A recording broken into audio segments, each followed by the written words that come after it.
birthday to you. Happy birthday to you. You didn't think we were singing for... No, we're not that weird. Okay, it's the dog. It's his birthday. Happy birthday, dear Bravo. Happy birthday to you.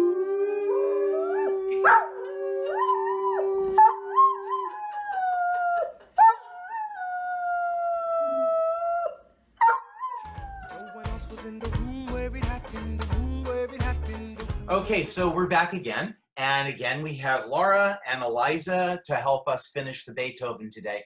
And we're not going to do recommendations, although if I were going to do a recommendation, I would do one for cutting your own hair, which I couldn't wait to do because I hated it. Anyway, and I think I did okay. It's not too horrible. All right. So anyway, so we thought it would be more interesting than doing recommendations to talk a little bit about how we make one of these videos and actually the challenges that go into it. So basically the way it works is we use a program called Acapella. It's a video audio program that you can have on your phone or your iPad. And it has the little windows that you've seen us in. And we record into one of those windows and we record only our own part. We're in our, of course, we're all socially distanced, so we're in our own physical space. And we record that part and then we pass it along to our colleagues. And they in turn each take a turn collaborating to add their part. And the challenge there is that you've already laid down what you think the way it should go. So like we start with the first violin and then second violin and viola in this case then join in. But we can only do this one person at a time. And one of the challenges of doing that is involves the click track. Laura or Eliza, do you want to talk about the click track at all? Well, there's a technical challenge involved with playing with the click track. Of course, it takes away a bit of the musical expression because we have to keep it pretty metronomic, and taking time here or there is really hard to make happen. But also technically, we have to wear headphones in order to hear the click track, and we also have to stand 4 to 6 feet away from our microphone to get a good sound. So I brought a visual aid in order to keep my phone on the music stand and not let it fall off when I would pull my headphones back too far. I used this fossil to keep it on the music stand. So not only are we managing these musical challenges, but there's also just little technical challenges that you have to manage as well. Yeah, and when you're playing with the click track is always right. And if you even screw up just a little bit, enough that you feel like it just messes up the flow of things and it's going to be noticeable or make it more difficult for your collaborators to record their parts, you have to go all the way back to the beginning and do the whole sucker all over again, which is really frustrating. I know my wife has heard a little bit of cursing coming from my studio after I've had to do it one time too many. But you know, there are other issues. Like Laura, what gets to you? Well, you know, you were mentioning making multiple takes, and I think that's been something that's been important to balance, right? Because you want to get it perfect. You could take an infinite number of takes of any given thing and always find something, I think, that you'd want to do better or try to get it all to happen on one take. But there's also something great about those first couple where you're still really fresh and the ideas are a little less stale, I think. So it's, you know, it's an interesting balance, trying that pursuit of perfection with the sort of original artistry from those first couple takes. Yeah, and the other issue, going back to the click track, but this also, I find this difficult. The click track, the audience can't hear it. It gets taken out in the post, you know, work that we do to make it finished product. But we hear it, and the only way that we can hear that is to wear headphones. Earbuds are the least invasive, but the most useful I find are the big studio coconuts that go on your head that the audience probably saw in the last video. How do you guys feel about playing with coconuts on your head? I hate them. You just feel sort of, I mean, first of all, your hearing is compromised in one ear because instead of being able to hear, you know, your whole self, you've got this covered, and you're hearing the metronome. And also, as Eliza was mentioning, you're tied down, right? So if you want to move around or you want to back up, you kind of can't. And there's something about that static playing that I personally find really difficult. Mm-hmm. But Laura, I loaned you an old set of my coconuts, and it has like an extra long 16-foot cord. So for the next video, I expect to see some dancing. Okay. If you dance too much, then you dance out of the frame. This is true. And then the audience would wonder what happened to you, like maybe you fell down. Speaking of the audience, does anybody want to talk about the absence of one? I mean, we know that you're out there listening right now, but you're not here in the house. Yeah, well, this is something that Laura brought up, and we really miss you, our audience, because there's not only a certain energy that we get from playing together in the same space and interacting with each other while we play, but we get a lot of energy from having you there as well. What do you think, Laura? Oh, I totally agree. I really miss having that sensation of that there are people there. And even if you try to imagine, you know, that there are folks listening as you are, it's just not quite the same as all being in the same room together. But I think it's really important that even though we can't all be together as we would hope to be right now, it's nice to continue to make this connection, even between the three of us making music and also with those of you who are listening to us virtually. Yeah. So speaking of those who are listening virtually, they're ready for the music, I'm sure. So let's go ahead and cue that up. So we're now going to play for you movements 3 and 4 of Beethoven's Trio Opus 87. That would be the Scherzo and the finale. Two really fun movements. Two fun movements with some interesting challenges because of fermatas, but the audience won't even know because we've got it all worked out in the math. So here we go. Movements 3 and 4, Beethoven Opus 87. Please enjoy.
Hold on a minute, not you, me.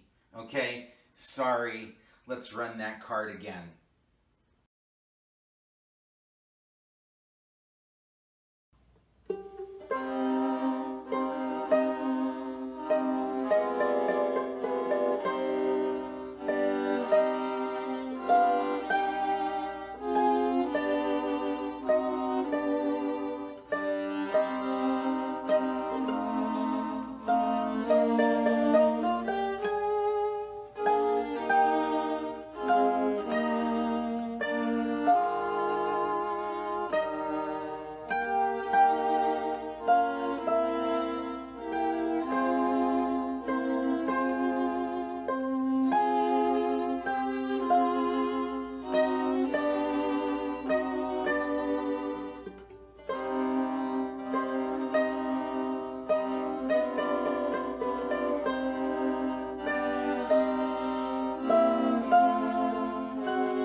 Well, I hope you've enjoyed our little Beethoven birthday celebration, and I hope you enjoyed the beautiful playing of my two wonderful colleagues, Laura and Eliza. I thank them again for joining me. It was so much fun to play this piece with them. Such a happy little piece.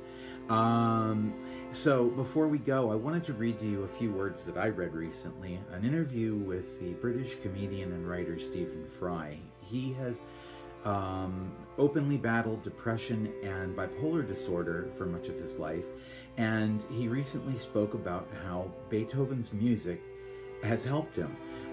He said that there is a healing quality to it that helps when combined with not drinking too much and walking and eating properly, and the other things that supposedly help one's mental health. He went on to say that one of the ways that he copes with his disorder is to bathe myself in music like Beethoven's, and to think of people who have gone before me and who have been lit by the flame of mania and danced by the icy waters of depression. He says that Beethoven has brought color back to his life, and that color was the first signs of his recovery in dealing with his disorder. He went on to say, Beethoven is a perfect example of someone who brings that color back to you quicker than almost anything else, and it's a sign. So I hope we brought some color to your day today with our happy Beethoven music. And if you need some more color, he wrote plenty of stuff, so go out and find some more to listen to. Listen all the time. Never stop. Okay, so before I go, one last thing.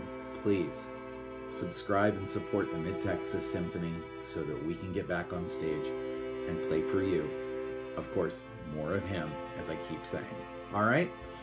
You stay well, stay safe, and be healthy, and we'll see you real soon. Bye-bye.